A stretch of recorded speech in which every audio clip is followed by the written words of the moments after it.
Hi viewers, தமிழக வெற்றி கழகத்தின் தேர்தல் ஆணையத்தால் அங்கீகரிக்கப்படவில்லை என சொல்லப்பட்ட தகவல் கரூர் சம்பவத்திற்கு பெரும் விவாதத்தை ஏற்படுத்தியுள்ளது. கரூர் கூட்ட நெரிசலில் சிக்கி 41 பேர் உயிரிழந்த விவகாரம் நடந்த முதல் தமிழக வெற்றி கழகத்தின் செயல்பாடுகள் முடங்கிவிட்டது. விஜயும் வெளியே தலைகாட்டவில்லை. அதன் நிர்வாகிகளும் உச்சநீதிமன்றம் உத்தரவுக்கு பிறகு தற்போதுதான் மெல்ல மெல்ல வெளியே வருகிறார்கள்.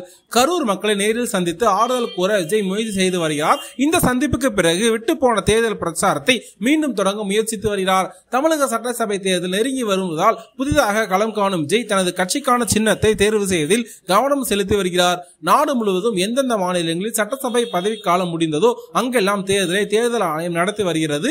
தற்போது புதிய அறிவிப்பை வெளியிட்டுள்ளது. அதாவது அங்கீகரிக்கப்படாத கட்சிகள் தங்களுக்கான பொது சின்னத்தை விண்ணப்பதற்காக தேதிகள் வெளியாகியுள்ளன.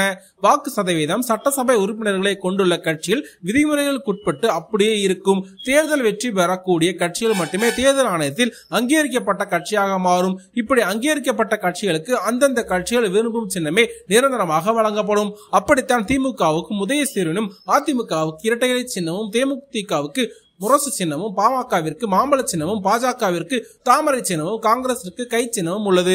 விடுதலை சிறுத்தைகள் கட்சியும் நாம் தமிழர் கட்சியும் தேர்தல் ஆணையத்தில் அங்கீகாரத்தை பெற்ற பானை விவசாய சின்னங்களை நிரந்தரமாக பெற்றுக் கொண்டன. தேர்தல் ஆணையத்தின் விதிகளின்படி தேர்தலில் போட்டியிட குறிப்பிட்ட அளவுக்கு வாக்கு சதவீதம் பெறும் கட்சியே வெற்றி பெறும் கட்சியாகத்தான் தேர்தல் ஆணையத்தால் அங்கீகரிக்கப்படும். இந்த நிலையில் கரூர் சம்பவத்தை சொல்லி தாவேகாவின் அங்கீகாரத்தை ரத்து செய்ய வேண்டும் என சென்னை உயர்நீதிமன்றத்தில் ஒருவர் போட்ட வழக்கின் போது அக்கட்சி அங்கீகரிக்கப்பட்ட கட்சி அல்ல என்பது தெரிய வந்துள்ளது. அதாவது தேர்தல் ஆணையத்தில் பதிவு செய்யப்பட்டு வேறு அங்கீகாரம் வேறு எந்த வகையிலும் பதிவு செய்யப்பட்ட கட்சிகள் தங்களுக்கான பொது சின்னத்தை கேட்டு நவம்பர் 11ஆம் தேதி முதல் விண்ணப்பிக்கலாம் என்று தேர்தல் ஆணையம் அறிவித்துள்ளது. தேர்தல் ஆணையத்தில் 184 சின்னங்கள் பட்டியலிடப்பட்டிருக்கும்.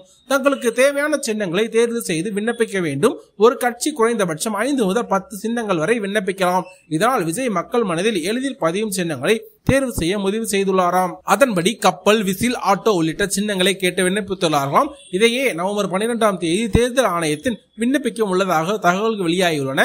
சட்டசபை தேர்தலுக்கு இன்னும் 6 மாதங்கள் இருப்பதால் தேர்தல் ஆணையம் கொடுக்கும் சின்னத்தை மக்கள் மத்தியில் பிரபலப்படுத்த என்ன செய்யலாம் என்று விஜய் யோசித்து வருகிறாராம். மேலும் நீங்க அந்த 184 சின்னங்கள்ல எது தளபதி விஜய்க்கு கொடுத்தா நல்லா இருக்கும் அப்படின்றத மறக்காம கீழே கமெண்ட்ல சொல்லுங்க. மேலும் நீங்க தளபதிக்கு சப்போர்ட் பண்றீங்கன்னா மறக்காம சேனலை சப்ஸ்கிரைப் பண்ணிக்கங்க. மேலும் இது போன்ற தளபதி அப்டேட் தெரிஞ்சுக்கிறதுக்கு நம்ம சேனலை சப்ஸ்கிரைப் பண்ணிக்கங்க. தேங்க்யூ.